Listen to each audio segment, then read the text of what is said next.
আমি আমাৰ ফালৰ পৰা আমাৰ দলৰ ফালৰ তেনেকুৱা ধৰণৰ কোনো কথা নাই, কাৰণ ভোট বিভাজন নহবৰ কাৰণে মিত্ৰতাৰ কথা কৈ আহিছো। প্ৰতিগৰাকী মানুহৰ নিজা স্বাভিমান আছে, স্বাভিমান সকলোৱে ৰক্ষা কৰিব লাগিব। ভূপেন দাৰ প্ৰতিও আমাৰ আহ্বান যে আপুনিও গোটেই বিষয়টো, যিহেতু বিজেপিক পৰাভূত কৰাৰ যিটো সংগ্ৰাম, যি যাত্ৰা, এই যাত্ৰাত আপুনি যাতে কোনো কাৰণতে লক্ষ্যচ্যুত নহয়, কক্ষচ্যুত নহয়, বিভিন্ন ধৰণৰ ভুল বুজাবুজি বা টনাজোৰা এনেকুৱা ধৰণৰ কথা বতৰাত যাতে মূল লক্ষ্যৰ পৰা যাতে আমি অকণমানো বিচলিত নহওঁ। সকলো সেনাপতিয়ে তেওঁলোকে অকণমান ধৈৰ্য, সহ্য, সংযম ৰাখি মূল লক্ষ্যত উপনীত হ'বলৈ অগ্ৰসৰ হ'ব লাগিব।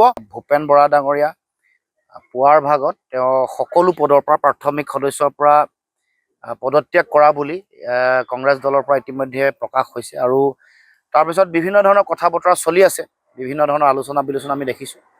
আৰু বিশেষকৈ AICCৰ সাধাৰণ সম্পাদক জিতেন্দ্ৰ সিং তেওঁ আলোচনা বিলোচনাত অংশগ্ৰহণ কৰিছে। আনকি কংগ্ৰেছ দলৰ ৰাজ্যিক সভাপতি, বিৰোধী দলপতি, বহু জ্যেষ্ঠ নেতা আলোচনাত অংশগ্ৰহণ কৰিছে।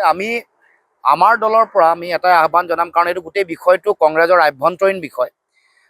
আমি ভূপেন বৰা ডাঙৰীয়া কংগ্ৰেছৰ সভাপতি হৈ থাকোঁতে মিত্ৰতাৰ গোটেই বিষয়টো আমি আৰম্ভ কৰিছিলোঁ, আৰু বিজেপিক উৎখাত কৰিবৰ কাৰণে বিৰোধী ৰাজনৈতিক শক্তিসমূহৰ মাজত মিত্ৰতাটো অতি গুৰুত্বপূৰ্ণ, সেইটো কথা আমি উপলব্ধি কৰিছিলোঁ। আৰু সেই গোটেই ধাৰাটো, এই যাত্ৰাটো তেখেত সভাপতি থাকোঁতে আৰম্ভ হৈছিলে। এতিয়া নিৰ্বাচনলৈ আৰু কিছুদিন, 40-ৰ পৰা 45টা দিন আছে।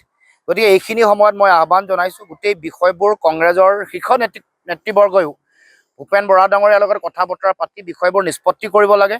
আৰু ভূপেন দাৰ প্ৰতিও আমাৰ আহ্বান যে আপুনিও গোটেই বিষয়টো, যিহেতু বিজেপিক পৰাভূত কৰাৰ যিটো সংগ্ৰাম, যি যাত্ৰা, এই যাত্ৰাত আপুনি যাতে কোনো কাৰণতে লক্ষ্যচ্যুত নহয়, কক্ষচ্যুত নহয়, আৰু বিজেপিক পৰাভূত কৰিবৰ কাৰণে আপোনাৰ যিটো আগৰ যিটো ত্যাগ আৰু যিটো আপোনাৰ কমিটমেণ্ট, এইটো যাতে পুনৰ অব্যাহত ৰাখে, তাৰ কাৰণে আহ্বান জনাইছোঁ। আৰু গোটেই বিষয়বোৰ মই আহ্বান জনাইছোঁ সকলো পক্ষকে, তেওঁলোকে যাতে আলোচনা কৰি ভূপেন বৰা ডাঙৰীয়াই হওক বা কংগ্ৰেছ দলৰ শীৰ্ষ নেতৃত্ব সকলোৱে আলোচনা বিলোচনা কৰি বিষয়টো নিষ্পত্তি কৰি লয়। আমাৰ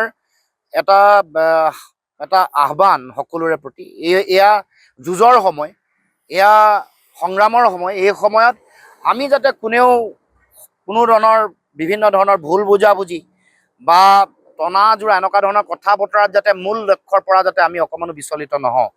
কাৰণ বিজেপিৰ দৰে পেছাদাৰীভাৱে অতি আগবঢ়া, ধনৱন্ত, সাম্প্ৰদায়িক ৰাজনীতি কৰা, বিভাজন, সংকীৰ্ণতা, ভয়, বল, ভাবুকিৰ ৰাজনীতি কৰা এটা ৰাজনৈতিক দলৰ বিৰুদ্ধে যুঁজ দিবলৈ হ'লে সকলো ব্যক্তি, সকলো নেতা, সকলো সেনাপতিয়ে তেওঁলোকে অকণমান ধৈৰ্য, সহ্য, সংযম ৰাখি মূল লক্ষ্যত উপনীত হ'বলৈ অগ্ৰসৰ হ'ব লাগিব।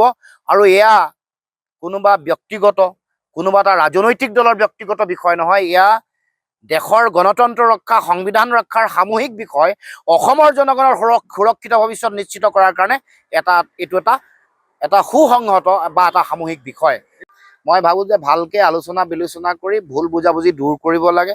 ইগ' অহংকাৰ, কিবা কিবি এনেকুৱা ধৰণৰ কথা বতৰাবোৰ যদি আহিছে, এইবোৰ নাইকিয়া কৰিব লাগে। কাৰণ এতিয়া লক্ষ্য ব্যক্তিগত বা দলীয় কথা বতৰা নহয়, এতিয়া লক্ষ্য সামূহিকভাৱে উৎখাত কৰা। কি কাৰণে হৈছে এই কথা মই নাজানো, কাৰণ তেওঁলোকৰ দলৰ আভ্যন্তৰীণ বিষয়। লাগিব নেকি? নাই, আমাৰ ফালৰ পৰা, আমাৰ দলৰ ফালৰ তেনেকুৱা ধৰণৰ কোনো কথা নাই, কাৰণ ভোট বিভাজন নহবৰ কাৰণে মিত্ৰতাৰ কথা কৈ আহিছোঁ। ইয়াত দলীয় স্বাৰ্থটো গুৰুত্বপূৰ্ণ নহয়, মোৰ ব্যক্তি স্বাৰ্থটো গুৰুত্বপূৰ্ণ নহয়। বিজেপিক হৰুৱাবৰ কাৰণে আমাৰ হাতত কি ফৰ্মুলা আছে? মিত্ৰতা। ভোট বিভাজন হ'ব নালাগিব, সেইটো কথা আপুনিও বুজি পায়, ময়ো বুজি পাওঁ দলৰ সভাপতি হিচাপে, বা কংগ্ৰেছ দলেও বুজি পায়, বা যিকোনো ধৰণৰ এগৰাকী লেমেন, সাধাৰণ নাগৰিকেও এইটো কথা বুজি পায়। যেতিয়াই বিৰোধীৰ মাজত ভোট বিভাজন হ'ব, ভোট ভাঙিব, তেতিয়া এই শাসকীয় পক্ষ অৰ্থাৎ বিজেপিৰ লাভ হ'ব, লাভান্বিত হ'ব। অৱশ্যে এটা কথা ঠিক, যিটো কথা আগতে কৈ আহিছোঁ, প্ৰতিগৰাকী মানুহৰ নিজা স্বাভিমান আছে, স্বাভিমান সকলোৱে ৰক্ষা কৰিব লাগিব। দল হিচাপে প্ৰত্যেকৰে স্বাভিমান আছে, সকলোৱে নিজৰ আত্মমৰ্যাদা আছে, এইবোৰ ৰক্ষা কৰিহে আমি সকলোৱে কাম কৰিব লাগিব। নেতাৰ দায়িত্ব, প্ৰতিগৰাকী নেতাৰ দায়িত্ব হ'ল দলৰ সকলো বিষয়ববীয়া কৰ্মকৰ্তাৰ মান, সন্মান, স্বাভিমান।